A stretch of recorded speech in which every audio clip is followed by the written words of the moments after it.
بسم اللہ الرحمن الرحیم۔ السلام علیکم ناظرین کرام، حضرت امام حسین رضی اللہ تعالی عنہ اپنے نزدیک ایک دینی ضرورت سمجھ کر خدا کے لیے عزم کر چکے تھے۔ مشورہ دینے والوں نے ان کو خطرات سے آگاہ کیا، مگر مقصد کی اہمیت نے ان کو خطرات کا مقابلہ کرنے کے لیے مجبور کر دیا، اور ذوالحجہ 60 ہجری کی 3 یا 8 تاریخ کو آپ مکہ سے کوفہ کے لیے روانہ ہو گئے۔ اس وقت یزید کی طرف سے مکہ کا حاکم عمر بن سعید بن العاص مقرر تھا۔ اس کو ان کی روانگی کی خبر ملی تو چند آدمی راستے پر ان کو روکنے کے لیے بھیج دیے۔ حضرت امام حسین رضی اللہ تعالیٰ عنہ نے واپسی سے انکار کر دیا اور آگے بڑھ گئے۔ عبداللہ بن جعفر رضی اللہ تعالیٰ عنہ نے جب حضرت حسین رضی اللہ تعالیٰ عنہ کی روانگی کی خبر پائی تو ایک خط لکھ کر اپنے بیٹوں کے ہاتھ روانہ کیا کہ تیزی سے پہنچے اور راستے میں حضرت حسین رضی اللہ تعالیٰ عنہ کو یہ دے دیں۔ اس خط کا مضمون یہ تھا کہ میں خدا کے لیے آپ سے سوال کرتا ہوں کہ آپ میرا خط پڑھتے ہی مکہ کی طرف لوٹ آئیں۔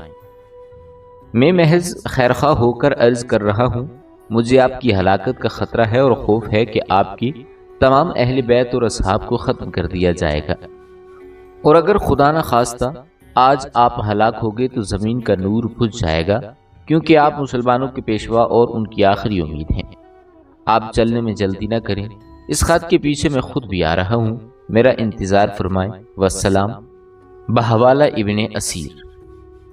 ناظرین، یہ خط لکھ کر عبداللہ بن جعفر رضی اللہ تعالیٰ عنہ نے پہلے یہ کام کیا کہ یزید کی طرف سے والی مکہ عمر بن سعید کے پاس تشریف لے گئے اور اس سے کہا کہ آپ حضرت حسین کے لیے ایک پروانہ امان لکھیں اور اس سے ان کا وعدہ بھی تحریری دیں کہ اگر وہ واپس آ جائیں تو ان کے ساتھ مکہ میں اچھا سلوک کیا جائے گا۔ عامل مکہ عمر بن سعید نے پروانہ لکھ دیا اور عبداللہ بن جعفر کے ساتھ اپنے بھائی یخشا بن سعید کو بھی حضرت حسین رضی اللہ تعالی عنہ کی طرف بھیج دیا۔ یہ دونوں راستے میں جا کر حضرت حسین سے ملی اور عمر بن سعید کا خط ان کو سنایا اور اس کی کوشش کی کہ وہ لوٹ جائیں۔ اس وقت حضرت حسین رضی اللہ تعالی عنہ نے ان کے سامنے اپنے ایک عزم کی وجہ بیان کی کہ میں نے رسول کریم صلی اللہ علیہ وآلہ وسلم کو خواب میں دیکھا ہے اور مجھے آپ کی طرف سے ایک حکم دیا گیا ہے، میں اس حکم کی بجا آوری کے لیے جا رہا ہوں، خواہ مجھ پر کچھ بھی گزر جائے۔ انہوں نے پوچھا کہ وہ خواب کیا ہے؟ فرمایا کہ آج تک میں نے وہ خواب کسی سے بیان نہیں کیا ہے اور نہ ہی کروں گا، یہاں تک کہ میں اپنے پروردگار سے جا ملوں۔ بالآخر حضرت امام حسین رضی اللہ تعالی عنہ کو اپنی جان اور اولاد کے خطرات اور سب حضرات کے خیرخواہانہ مشوروں نے بھی ان کے عزم مصمم میں کوئی کمزوری پیدا نہ کی اور وہ کوفہ کے لیے روانہ ہو گئے۔ ابن زیاد، جو کہ کوفہ پر اسی لیے حاکم مقرر کیا گیا تھا کہ وہ حضرت حسین رضی اللہ تعالی عنہ کے مقابلے میں سخت سمجھا گیا، اس کو جب حضرت حسین رضی اللہ تعالی عنہ کی روانگی کی اطلاع ملی تو اس نے اپنی پولیس کے افسر حسین بن نمیر کو آگے بھیجا کہ قادسیہ پہنچ کر مقابلے کی تیاری کرے۔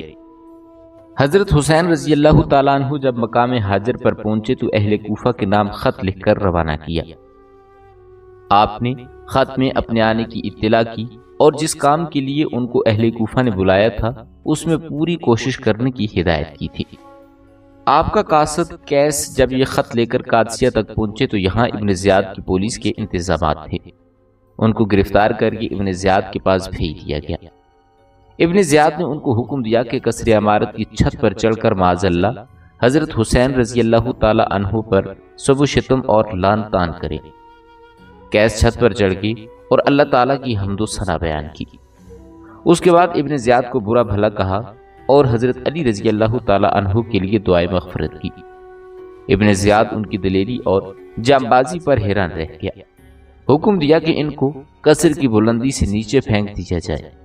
ظالموں نے اس کے حکم کی تعمیل کی اور آپ رضی اللہ تعالی عنہ کا قاصد قیس نیچے گر کر شہید ہو گئے۔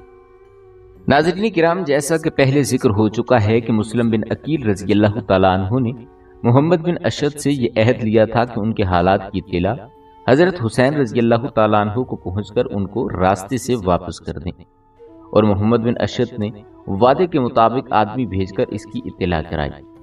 یہ خط اور پھر ان کے قتل کی اطلاع دوسرے ذرائع سے بھی حضرت امام حسین رضی اللہ تعالی عنہ کو مقام سالبیہ تک پہنچ کر ملی۔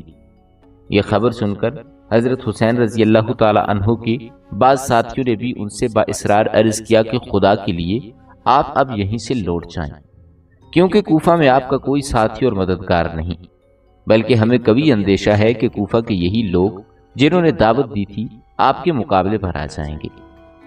مگر یہ بات سن کر بنو عقیل سب کھڑے ہو گئے اور کہنے لگے کہ واللہ ہم مسلم بن عقیل کا قصاص لیں گے یا انہی کی طرح اپنی جان دے دیں گے۔ حضرت حسین رضی اللہ تعالیٰ عنہ بھی اب یہ تو سمجھ چکے تھے کہ کوفہ میں ان کے لیے کوئی گنجائش نہیں اور نہ اس دینی مقصد کا اب کوئی امکان ہے جس کے لیے یہ اہنی عزم لے کر چلے تھے۔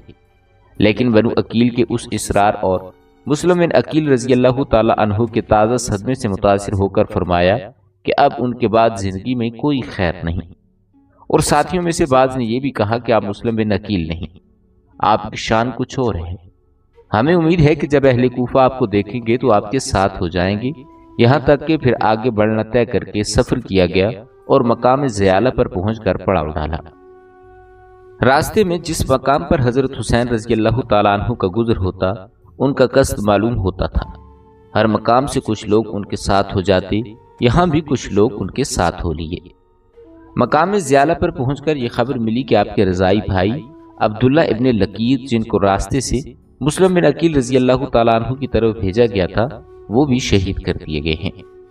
یہ خبریں پانے کے بعد حضرت حسین رضی اللہ تعالیٰ عنہ نے اپنے ساتھیوں کو جمع کر کے فرمایا کہ اہل کوفہ نے ہمیں دھوکہ دیا اور اپنے وعدے سے پھر گئے، اب جس کا جی چاہے واپس ہو جائے، میں کسی کی ذمہ داری اپنے سر پر نہیں لینا چاہتا۔ اس اعلان کے ساتھ راستے سے ساتھ ہونے والے بدوی لوگ سب دائیں بائیں چل دیے اور اب حضرت حسین رضی اللہ تعالیٰ عنہ کے ساتھ صرف وہی لوگ رہ گئے جو مکہ سے ان کے ساتھ آئے تھے۔ یہاں سے روانہ ہو کر مقام عقبہ پر پہنچے تو ایک عرب ملے اور کہا کہ میں آپ کو خدا کی قسم دیتا ہوں کہ آپ لوٹ جائیں، آپ نیزوں، بھالوں اور تلواروں کی طرف جا رہے ہیں۔ جن لوگوں نے آپ کو بلایا ہے اگر وہ خود اپنے دشمنوں سے نپٹتے اور ان کو اپنے شہر سے نکال کر آپ کو بلاتے تو وہاں جانا ایک صحیح رائے ہوتی، لیکن اس حال میں کسی طرح آپ کا جانا مناسب نہیں۔ حضرت حسین رضی اللہ تعالیٰ عنہ نے فرمایا کہ تم جو کچھ کہہ رہے ہو مجھ پر پوشیدہ نہیں، لیکن تقدیر الہی پر کوئی غالب نہیں آ سکتا۔ ناظرین، حضرت حسین اور ان کے ساتھی چل رہے تھے کہ دوپہر کے وقت دور سے کچھ چیزیں حرکت کرتی نظر آئیں۔ غور کرنے پر معلوم ہوا کہ گھڑ سوار فوج ہے۔ یہ دیکھ کر حضرت حسین اور ان کے ساتھیوں نے ایک پہاڑی کے قریب پہنچ کر محاذ جنگ بنا لیا۔ یہ حضرات محاذ کی تیاری میں مصروف ہی تھے کہ 1000 گھوڑے سوار حر بن یزید کی قیادت میں مقابلے پر آگے اور ان کے مقابلے پر آ کر پڑاؤ ڈال دیا۔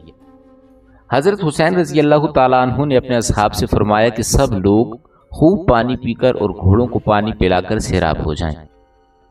حر بن یزید کو حسین بن نمیر نے 1000 سواروں کی فوج دے کر قادسیہ سے بھیجا تھا۔ یہ اور اس کا لشکر آ کر حضرت حسین رضی اللہ تعالیٰ عنہ کے مقابلے میں ٹھہر گئے، یہاں تک کہ ظہر کی نماز کا وقت آ گیا۔ حضرت حسین رضی اللہ تعالیٰ عنہ نے اپنے مؤذن کو اذان دینے کا حکم دیا اور سب نماز کے لیے جمع ہو گئے۔ اس وقت حضرت امام حسین رضی اللہ تعالیٰ عنہ نے ایک تقریر فرمائی کہ اے لوگو، میں اللہ تعالیٰ کے سامنے اور تمہارے سامنے یہ عذر رکھتا ہوں کہ میں نے اس وقت تک یہاں آنے کا ارادہ نہیں کیا جب تک تمہارے بے شمار خطوط اور وفود میرے پاس نہیں پہنچے، جن میں یہ بیان کیا گیا تھا کہ اس وقت تک ہمارا کوئی اور امام اور امیر نہیں، آپ آ جائیں تو امید ہے کہ اللہ تعالیٰ آپ کو ہماری ہدایت کا ذریعہ بنا دے۔ میں تمہارے بلانے پر آ گیا، اب اگر تم اپنے وعدوں اور عہدوں پر قائم ہو تو میں تمہارے شہر کوفہ میں جاتا ہوں، اور اگر اب تمہاری رائے بدل گئی ہے اور میرا آنا تمہیں ناگوار ہے تو میں جہاں سے آیا تھا وہیں واپس چلا جاتا ہوں۔ تقریر سن کر سب خاموش رہے۔ حضرت حسین نے مؤذن کو اقامت کہنے کا حکم دیا اور حر بن یزید سے خطاب کر کے فرمایا کہ تم اپنے لشکر کے ساتھ علیحدہ نماز پڑھو گے یا ہمارے ساتھ؟ حر نے کہا کہ نہیں، آپ ہی نماز پڑھائیں، ہم سب آپ کے پیچھے نماز پڑھیں گے۔ حضرت حسین رضی اللہ تعالیٰ عنہ نے نماز ظہر پڑھائی اور پھر اپنی جگہ تشریف لے گئے۔ حر بن یزید اپنی جگہ پر واپس چلے گئے۔ اس کے بعد نماز عصر کا وقت آیا تو پھر حضرت حسین رضی اللہ تعالیٰ عنہ نے نماز پڑھائی اور سب شریک جماعت ہوئے۔ عصر کے بعد پھر حضرت حسین رضی اللہ تعالی عنہ نے ایک خطبہ دیا کہ اے لوگو، اگر تم اللہ سے ڈرو اور اہل حق کا حق پہچانو تو وہ اللہ تعالیٰ کی رضا کا سبب ہوگا۔ ہم اہل بیت اس خلافت کے لیے ان لوگوں سے زیادہ حقدار ہیں جو حق کے خلاف اس کا دعویٰ کرتے ہیں اور تم پر ظلم و جور کی حکومت کرتے ہیں، اور اگر تم ہمیں ناپسند کرتے ہو اور ہمارے حق سے جاہل ہو اور اب تمہاری رائے وہ نہیں رہی جو تمہارے خطوط میں لکھی تھی اور تمہارے کاستوں نے مجھ تک پہنچائی تھی، تو میں لوٹ جاتا ہوں۔ اس وقت حر بن یزید نے کہا کہ ہمیں ان خطوط اور وفود کی کچھ خبریں نہیں کہ وہ کیا ہیں اور کس نے لکھے ہیں۔ حضرت حسین رضی اللہ تعالیٰ عنہ نے 2 تھیلے خطوط سے بھرے ہوئے نکالے اور ان لوگوں کے سامنے انڈیل دیے۔ حر نے کہا کہ بہرحال ہم ان خطوط کو لکھنے والے نہیں، اور ہمیں امیر کی طرف سے یہ حکم ملا ہے کہ آپ کو اس وقت تک نہ چھوڑیں جب تک ابن زیاد کے پاس کوفہ نہ پہنچا دیں۔ حضرت حسین رضی اللہ تعالیٰ عنہ نے جواب دیا کہ اس سے تو موت بہتر ہے۔ اس کے بعد حضرت حسین رضی اللہ تعالیٰ عنہ نے اپنے ساتھیوں کو حکم دیا کہ سوار ہو جائیں اور واپس لوٹ جائیں، مگر اب حر بن یزید نے اس ارادے سے روکا تو حضرت حسین کی زبان سے نکلا، تمہاری ماں تمہیں روئے، تم کیا چاہتے ہو؟ حر بن یزید نے کہا کہ میرا ارادہ یہ ہے کہ آپ کو ابن زیاد کے پاس پہنچا دوں۔ حضرت حسین رضی اللہ تعالیٰ عنہ نے فرمایا تو پھر میں تمہارے ساتھ ہرگز نہ جاؤں گا۔ حر نے کہا تو پھر میں باخدا آپ کو نہ چھوڑوں گا۔ کچھ دیر تک یہی روک ٹوک ہوتی رہی، پھر حر نے کہا کہ مجھے آپ سے قتال کرنے کا حکم نہیں دیا گیا، بلکہ حکم یہ ہے کہ میں آپ سے اس وقت تک جدا نہ ہوں جب تک آپ کو کوفہ نہ پہنچا دوں۔ اس لیے آپ ایسا کر سکتے ہیں کہ کوئی ایسا راستہ اختیار کریں جو نہ کوفہ پہنچائے اور نہ مدینہ۔ اسی لیے حضرت حسین رضی اللہ تعالی عنہ نے قادسیہ کے راستے سے بائیں جانب چلنا شروع کر دیا اور حر ماں اپنے لشکر کے ان کے ساتھ چلتا رہا۔ اسی اثنا میں حضرت حسین رضی اللہ تعالی عنہ نے پھر ایک خطبہ دیا جس میں حمد و ثنا کے بعد فرمایا کہ اے لوگو، رسول اللہ صلی اللہ علیہ وآلہ وسلم نے فرمایا کہ جو شخص کسی ایسے بادشاہ کو دیکھے جو اللہ تعالیٰ کے حرام کو حلال سمجھے اور اللہ کے عہد کو توڑ دے، سنت رسول کی مخالفت کرے، اللہ کے بندوں کے ساتھ گناہ اور ظلم کرے، اور یہ شخص اس کے لیے ایسے افعال و اعمال دیکھنے کے باوجود کسی قول یا فعل سے اس کی مخالفت نہ کرے، تو اللہ تعالیٰ کے ذمے ہے کہ اس کو بھی اسی ظالم بادشاہ کے ساتھ مقام دوزخ تک پہنچا دے۔ اور آپ کو یہ بھی معلوم ہے کہ یزید اور اس کے احکام نے شیطان کی پیروی کو اختیار کر رکھا ہے اور رحمان کی اطاعت کو چھوڑے بیٹھے ہیں، اور زمین میں فساد پھیلا دیا، حدود الہیہ کو معطل کر دیا اور اسلامی بیت المال کو اپنی ملک سمجھ لیا، اللہ کے حرام کو حلال ٹھہرا دیا ہے، اور میں دوسروں سے زیادہ حقدار ہوں، اور میرے پاس تمہارے خطوط اور وفود تمہاری بیعت کا پیغام لے کر پہنچے، اور یہ کہ تم میرا ساتھ نہ چھوڑو گے اور میری جان کو اپنی جان کے برابر سمجھو گے۔ اب اگر تم اپنی بیعت پر قائم ہو تو ہدایت پاؤ گے۔ میں رسول اللہ صلی اللہ علیہ وآلہ وسلم کی لخت جگر فاطمہ کا بیٹا ہوں۔ میری جان آپ لوگوں کی جانوں کے ساتھ اور میرے اہل و عیال آپ لوگوں کے اہل و عیال کے ساتھ ہیں۔ تم لوگوں کو میری اتباع کرنی چاہیے۔ اگر تم ایسا نہیں کرتے بلکہ میری بیعت کو توڑتے ہو اور میرے عہد سے پھرتے ہو تو وہ تم لوگوں سے کچھ بعید نہیں، کیونکہ یہی کام تم میرے باپ علی اور بھائی حسن اور چچا زاد مسلم بن عقیل کے ساتھ کر چکے ہو، اور وہ آدمی بڑا فریبی ہے جو تمہارے عہد و پیمان سے دھوکہ کھائے، سو تم نے خود اپنی آخرت کا حصہ ضائع کر دیا اور اپنے حق میں ظلم داخل کر لیا، اور جو شخص بیعت کر کر توڑتا ہے وہ اپنا نقصان کرتا ہے، اور قریب ہے کہ اللہ تعالیٰ مجھے تم سے مستغنی فرما دیں۔ والسلام۔ حر بن یزید نے یہ خطبہ سن کر کہا کہ میں آپ کو اپنی جان کے بارے میں خدا کی قسم دیتا ہوں، کیونکہ میں یقین کے ساتھ جانتا ہوں کہ اگر آپ قتال کریں گے تو قتل کیے جائیں گے۔ حضرت حسین نے فرمایا کہ تم مجھ کو موت سے ڈرانا چاہتے ہو، جو میں کہہ رہا ہوں تم اس پر توجہ نہیں دیتے۔ ناظرین، حر بن یزید کچھ تو پہلے ہی اہل بیت کا احترام دل میں رکھتا تھا اور کچھ خطبوں سے بھی متاثر ہو رہا تھا۔ اسی حال میں 4 آدمی کوفہ سے حضرت حسین رضی اللہ تعالیٰ عنہ کی مدد کو پہنچے، جن کا سردار ترمح بن عدی تھا۔ حر بن یزید نے چاہا کہ انہیں گرفتار کر لے یا واپس کر دے، مگر حسین رضی اللہ تعالیٰ عنہ نے فرمایا کہ یہ میرے مددگار اور رفیق ہیں، ان کی ایسی حفاظت میں کروں گا جیسے میں اپنی جان کی کرتا ہوں۔ لہٰذا حر بن یزید نے انہیں آنے کی اجازت دے دی۔ حضرت حسین رضی اللہ تعالیٰ عنہ نے ان لوگوں سے کوفہ کے حالات دریافت کیے تو انہوں نے بتلایا کہ کوفہ کے جتنے بھی سردار تھے ان سب کو بڑی بڑی رشوتیں دی گئی ہیں اور ان کے تھیلے بھر دیے گئے ہیں۔ اب وہ سب آپ کے مخالف ہیں، البتہ عوام کے قلوب آپ کے ساتھ ہیں، مگر اس کے باوجود جب مقابلہ ہوگا تو تلواریں ان کے بھی آپ کے مقابلے پر آ جائیں گی۔ ناظرین، طرمح بن عدی جب حسین رضی اللہ تعالیٰ عنہ کے ساتھیوں میں آ کر شامل ہوئے تو آپ سے عرض کیا کہ میں دیکھتا ہوں آپ کے ساتھ تو کوئی قوت اور جماعت نہیں، اگر آپ کے قتال کے لیے حر بن یزید کے موجودہ لشکر کے سوا بھی کوئی نہ آئے تب بھی آپ ان پر غالب نہیں آ سکتے، اور میں تو کوفہ سے نکلنے سے پہلے کوفہ کے سامنے آپ کے مقابلے پر آنے والا اتنا بڑا لشکر دیکھ چکا ہوں جو اس سے پہلے میری آنکھوں نے کبھی نہیں دیکھا تھا۔ میں آپ کو خدا کی قسم دیتا ہوں کہ ایک بالشت بھی ان کی طرف نہ بڑھیں، آپ میرے ساتھ چلیں، میں آپ کو اپنے پہاڑ پر لے جاؤں گا، وہیں ٹھہرا دوں گا جو نہایت محفوظ ہے۔ ہم نے ملوک غسان اور ضمیر اور لقمان بن منظر کے مقابلے میں اسی پہاڑ میں پناہ لی تھی اور ہمیشہ کامیاب ہوئے۔ آپ یہاں جا کر مقیم ہو جائیں، پھر آجا اور سلمہ دونوں پہاڑوں پر بسنے والے قبیلے طے کے لوگوں کو بلائیں۔ باخدا 10 دن نہ گزریں گے کہ اس قبیلے کے لوگ پیادہ اور سوار آپ کی مدد کو آ جائیں گے۔ اس وقت اگر آپ کی رائے مقابلے کی ہو تو میں آپ کے لیے 20,000 بہادر سپاہیوں کا ذمہ لیتا ہوں جو آپ کے سامنے اپنی بہادری کے جوہر دکھائیں گے، اور جب تک ان میں سے کوئی ایک بھی زندہ رہا کسی کی مجال نہیں کہ آپ تک کوئی پہنچ سکے۔ حضرت حسین رضی اللہ تعالیٰ عنہ نے فرمایا کہ اللہ تعالیٰ آپ کو اور آپ کی قوم کو جزائے خیر عطا فرمائے، مگر ہمارے اور حر بن یزید کے درمیان ایک بات طے ہو چکی ہے، اب ہم اس کے پابند ہیں اور اس کے ساتھ کہیں نہیں جا سکتے، اور ہمیں کچھ پتہ نہیں کہ ہمارے ساتھ کیا ہونے والا ہے۔ طرمح بن عدی رخصت ہو گئے اور اپنے ساتھ سامان دست لے کر دوبارہ آنے کا وعدہ کر گئے، اور پھر آئے بھی، مگر راستے میں حضرت حسین رضی اللہ تعالیٰ عنہ کی شہادت کی غلط خبر سن کر واپس لوٹ گئے۔ اس طرف حضرت حسین رضی اللہ تعالیٰ عنہ چلتے رہے اور نصر بن مقاتل تک پہنچ گئے۔ یہاں پہنچ کر آپ کو ذرا غنودگی ہوئی تو انا للہ و انا الیہ راجعون کہتے ہوئے بیدار ہوئے۔ آپ کے صاحبزادے علی اکبر رضی اللہ تعالیٰ عنہ نے سنا تو گھبرا کر سامنے آئے اور پوچھا، ابا جان کیا بات ہے؟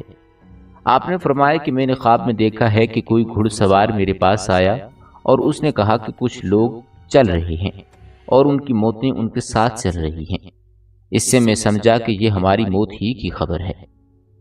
ناظرین کرام، جب یہ قافلہ مقام نینوی تک پہنچا تو ایک سوار کوفہ کی طرف سے آتا ہوا نظر آیا۔ یہ سب اس کی انتظار میں اتر گئے۔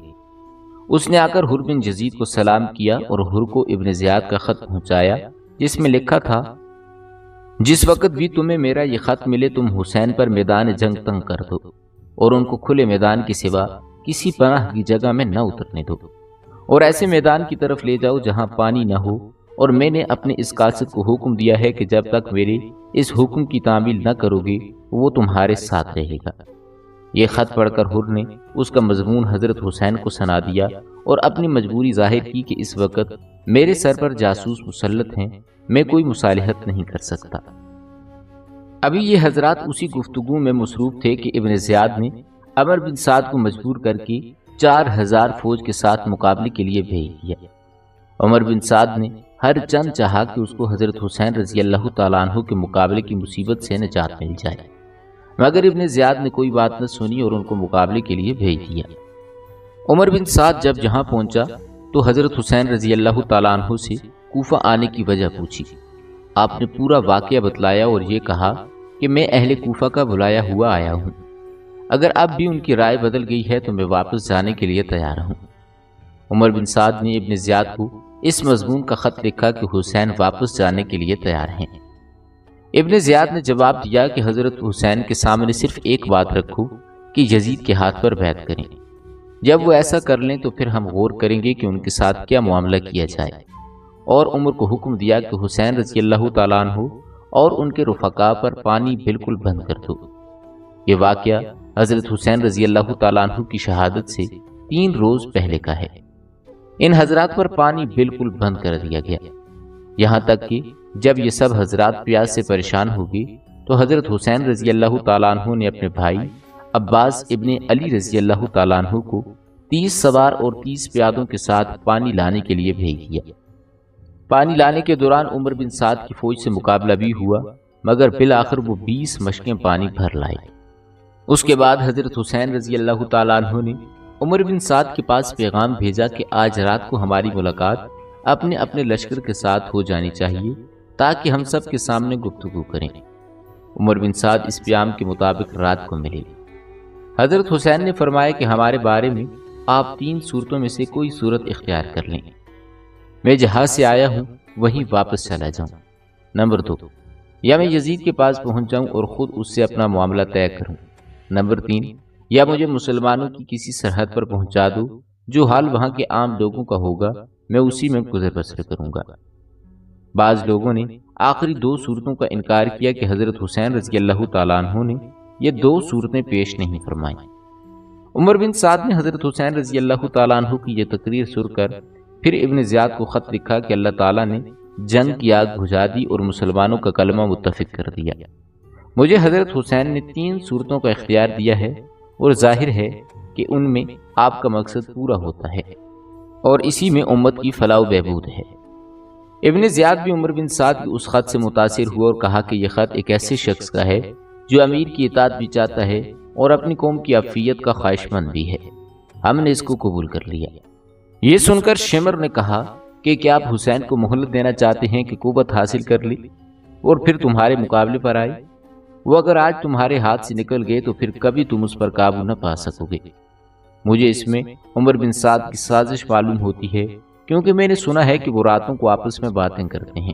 ہاں، آپ حسین رضی اللہ تعالیٰ عنہ کو اس پر مجبور کریں کہ وہ آپ کے پاس آ جائیں، پھر آپ چاہیں سزا دیں یا پھر اسے معاف کر دیں۔ ابن زیاد نے شمر کی رائے قبول کر کے عمر بن سعد کو اسی مضمون کا خط لکھا اور خود شمر ذی الجوشن ہی کے ہاتھ عمر بن سعد کے پاس بھیجا اور یہ ہدایت کر دی کہ اگر عمر بن سعد اس حکم کی تعمیل فوراً نہ کرے تو اس کو قتل کر دیا جائے اور اس کی جگہ تم خود لشکر کے امیر بن جاؤ۔ ابن زیاد کا عمر بن سعد کے نام جو خط تھا وہ یہ تھا کہ میں نے تمہیں اس لیے نہیں بھیجا کہ تم جنگ سے بچو یا ان کو مہلت دو یا ان کی سفارش کرو۔ اگر حسین اور اس کے ساتھی میری صلح کے حکم نامے پر عمل کریں اور میرے پاس آنا چاہیں تو ان کو صحیح سالم یہاں پہنچا دو، ورنہ ان سے جنگ کرو یہاں تک کہ ان کو قتل کرو، کیونکہ وہ اسی کے مستحق ہیں۔ پھر قتل کے بعد ان کو گھوڑوں کی ٹاپوں میں رونٹ ڈالو۔ اگر تم نے ہمارے اس حکم کی تعمیل کی تو تم کو ایک فرمانبردار کی طرح انعام ملے گا، اور اگر اس کی تعمیل نہیں کرتے تو ہمارے لشکر کو فوراً چھوڑ دو اور چارج شمر کے سپرد کر دو، والسلام۔ شمر یہ حکم اور خط لے کر روانہ ہونے لگا تو اس کو خیال آیا کہ حضرت حسین رضی اللہ تعالیٰ عنہ کے ساتھیوں میں اور اس کے پھوپھی زاد بھائی عباس، عبداللہ، جعفر اور عثمان بھی ہیں۔ ابن زیاد سے ان چاروں کے لیے امان حاصل کیا اور روانہ ہو گیا۔ شمر نے یہ پروانہ امان کی سکاست کے ہاتھ ان 4 بزرگوں کے پاس بھیج دیا۔ یہ پروانہ دیکھ کر وہ یک زبان ہو کر بولے کہ ہمیں مان دیا جاتا ہے اور ابن رسول کو امن نہیں دیا جاتا۔ ہمیں تمہاری امان کی کوئی حاجت نہیں، اللہ کا امان تمہارے امان سے بہتر ہے، تجھ پر لعنت ہو اور تیرے امان پر بھی۔ شمر یہ خط لے کر جب عمر بن سعد کے پاس پہنچا تو وہ سمجھ گئے کہ شمر کے مشورے سے یہ صورت عمل میں آئی ہے کہ میرا مشورہ رد کر دیا گیا۔ اس کو کہا کہ تم نے بڑا ظلم کیا ہے کہ مسلمانوں کا کلمہ متفق ہو رہا تھا، اس کو ختم کر کے قتل و قتال کا بازار گرم کر دیا۔ اور یوں حضرت امام حسین رضی اللہ تعالیٰ عنہ کو ابن زیاد کا پیغام پہنچا دیا گیا۔ آپ نے اس کو قبول کرنے سے انکار فرما دیا اور فرمایا کہ اس ذلت سے موت بہتر ہے۔ ناظرین گرامی، شمر اس معاذ پر محرم کی 9ویں تاریخ کو پہنچا تھا۔ حضرت امام حسین رضی اللہ تعالیٰ عنہ اس وقت اپنے خیمے کے سامنے بیٹھے ہوئے تھے۔ اسی حالت میں کچھ اونگ آئی اور آنکھیں بند ہو گئیں اور پھر ایک آواز کے ساتھ بیدار ہو گئی۔ آپ کی ہمشیرہ سیدہ زینب رضی اللہ تعالیٰ عنہ نے یہ آواز سنی تو دوڑی آئیں اور وجہ پوچھی۔ فرمایا کہ میں نے رسول کریم صلی اللہ علیہ وآلہ وسلم کو خواب میں دیکھا ہے، فرمایا کہ تم اب ہمارے پاس آنے والے ہو۔ حضرت زینب رضی اللہ تعالیٰ عنہ یہ سن کر رو پڑی۔ حضرت حسین نے تسلی دی۔ اسی حالت میں شمر کا لشکر سامنے آ گیا۔ آپ کے بھائی عباس رضی اللہ تعالیٰ عنہ آگے بڑھے اور حریف مقابل سے گفتگو ہوئی۔ اس نے بلا مہلت قتال کا اعلان سنایا۔ عباس رضی اللہ تعالیٰ عنہ نے آ کر حضرت حسین رضی اللہ تعالیٰ عنہ کو اطلاع دی۔ حضرت حسین رضی اللہ تعالیٰ عنہ نے فرمایا کہ ان سے کہو کہ آج کی رات قتال ملتوی کر دو تاکہ میں آج کی رات میں وصیت اور نماز و دعا اور استغفار کر سکوں۔ شمر نے عمر بن سعد اور لوگوں سے مشورہ کرنے کے بعد مہلت دے دی اور واپس ہو گئے۔ حضرت حسین رضی اللہ تعالیٰ عنہ نے اپنے اہل بیت اور اصحاب کو جمع کر کے ایک خطبہ دیا جس میں ارشاد فرمایا کہ میں اللہ تعالیٰ کا شکر ادا کرتا ہوں، راحت میں بھی اور مصیبت میں بھی۔ یا اللہ، میں آپ کا شکر ادا کرتا ہوں کہ آپ نے ہمیں شرف نبوت سے نوازا اور ہمیں کان اور آنکھ اور دل دیے جن سے ہم نے آپ کی آیات سمجھی اور ہمیں آپ نے قرآن سکھایا اور دین کی سمجھ عطا فرمائی۔ ہمیں اپنے شکر گزار بندوں میں داخل فرما لے۔ اس کے بعد فرمایا کہ میرے علم میں آج کسی شخص کے ساتھی ایسے وفاشار اور نیکوکار نہیں جیسے میرے ساتھی ہیں، اور نہ کسی کے اہل بیت میرے اہل بیت سے زیادہ ثابت قدم نظر آتے ہیں۔ آپ لوگوں کو اللہ تعالیٰ میری طرف سے جزائے خیر عطا فرمائے۔ میں سمجھتا ہوں کہ کل ہمارا آخری دن ہے۔ میں آپ سب کو خوشی سے اجازت دیتا ہوں کہ سب اس رات کی تاریکی میں متفرق ہو جاؤ اور جہاں پناہ ملے چلے جاؤ، اور میرے اہل بیت میں سے ایک ایک کا ہاتھ پکڑو اور مختلف علاقوں میں پھیل جاؤ، کیونکہ دشمن میرا طلبگار ہے، وہ مجھے پائے گا تو دوسروں کی طرف سے التفات نہ کرے گا۔ یہ سن کر آپ کے بھائی اور اولاد اور بھائیوں کی اولاد اور عبداللہ بن جعفر کے صاحبزادے یک زبان ہو کر بولے کہ واللہ ہم ہرگز ایسا نہ کریں گے، ہمیں اللہ تعالیٰ آپ کے بعد باقی نہ رکھے۔ پھر بنو عقیل کو خطاب کر کے فرمایا کہ تمہارے ایک بزرگ مسلم بن عقیل شہید ہو چکے ہیں، وہی کافی ہیں، تم سب واپس ہو جاؤ، میں تمہیں خوشی سے اجازت دیتا ہوں۔ انہوں نے کہا کہ ہم لوگوں کو کیا منہ دکھائیں گے کہ اپنے بزرگوں اور بڑوں کو موت کے سامنے چھوڑ کر اپنی جان بچا لائے، بلکہ واللہ ہم آپ پر اپنی جانیں اور اولادوں کو قربان کر دیں گے۔ مسلم بن اوسجا نے اسی طرح کی ایک جوشیلی تقریر کی کہ جب تک میرے دم میں دم ہے میں آپ کے سامنے قتال کرتا ہوا جان دے دوں گا۔ آپ کی ہمشیرہ سیدہ زینب رضی اللہ تعالیٰ عنہ بے قرار ہو کر رونے لگیں تو آپ نے تسلی دی اور یہ وصیت فرمائی کہ میری بہن، میں تمہیں خدا کی قسم دیتا ہوں کہ میری شہادت پر تم کپڑے نہ پھاڑنا اور نہ ہی سینہ کو بھی کرنا، اونچی آواز میں رونے اور چلانے سے بچنا۔ یہ وصیت فرما کر آپ باہر آ گئے اور اپنے اصحاب کو جمع کر کے تمام شب تہجد اور دعا و استغفار میں مشغول رہے۔ یہ عاشورہ کی رات تھی۔ صبح کو یوم عاشورہ روز جمعہ اور ایک روایت کے مطابق روز شنبہ تھا۔ صبح کی نماز سے فارغ ہوتے ہی عمر بن سعد لشکر لے کر سامنے آ گیا۔ حضرت حسین رضی اللہ تعالیٰ عنہ کے ساتھ اس وقت کل 72 اصحاب تھے، 32 سوار اور 40 پیادہ۔ آپ نے بھی مقابلے کے لیے اپنے اصحاب کی صف بندی فرما دی۔ ناظرین کرام، آج کے لیے اتنا ہی۔ میدان کربلا میں جنگ کے تمام مناظر ہم اپنی آئندہ ویڈیو میں بیان کریں گے۔ امید کرتے ہیں کہ آپ کو ہماری آج کی یہ ویڈیو ضرور پسند آئی ہوگی۔ بہت جلد ایک نئی ویڈیو کے ساتھ ملتے ہیں، تب تک کے لیے اپنا خیال رکھیے گا۔ اللہ نگہبان۔